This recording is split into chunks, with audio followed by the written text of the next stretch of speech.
நான் நல்லா இருக்கிறீங்களா? நான் நல்லா இருக்கேன். சரிங்கண்ணா, இப்ப நம்ம கடையில என்னென்ன இருக்குதுங்கண்ணா? நம்ம கடையில என்ன சாரி, இன்ஸ்கர்ட், ஷர்ட், டாப்பு, சரிங்கண்ணா, எல்லாமே இருக்குங்க. வெள்ளை வேட்டி. இந்த சேலையெல்லாம் எவ்வளவுண்ணா? ஆனா அந்த சாரிலாம் 100 ரூபா, 150 ரூபாங்க. 100 ரூபா, 150 ரூபாயா? இந்த மாதிரி பாத்தீங்கன்னா 280 ரூபாய் வரும். 280. ஓகே. நம்ம கிட்ட 100 ரூபாயில இருந்து சீலை இருக்குதுங்க. 100 ரூபாயில இருந்து இருக்குது. பூனம் சாரில 100 ரூபா வருங்க.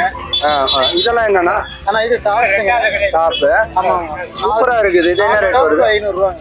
4 டாப் 500 ரூபா. 500 ரூபா. சூப்பரா இருக்குது. டாப் 125 ரூபா தான் வரும். ஒரு டாப் 125 ரூபா தான் வருது. இது என்ன சட்டைங்களா? ஆமாங்க. ஷர்ட் 150 ரூபா. 150 ரூபா தான். சரிண்ணா, இப்ப இந்த இது நீங்க வந்து திங்கக்கிழமை மட்டும் தான் இங்க போடுவீங்களா? ஆனா திங்கக்கிழமை இங்க இருப்பாங்க மார்க்கெட்டு. அப்படியே உள்ளார கடை இருக்குங்க. ஓ, இந்த நம்ம டெக்ஸ்ட் மார்க்கெட்ல உள்ள கடை வச்சிருக்கீங்க? கடை இருக்கு, ரெகுலர் கடை. ஓகேண்ணா, நிறைய கலெக்ஷன் வந்திருக்கு. ஆமா. ஓகே, இந்த சட்டையெல்லாம் என்ன ரேட் வருதுங்க? 150 தான். 150. சூப்பரா. இது என்ன சைஸ் வேணும் நம்ம பார்த்து எடுத்துக்கலாம். எடுத்துக்கலாம். ஓகே. ஓகேண்ணா, ரொம்ப நன்றிண்ணா. Okay, thank you.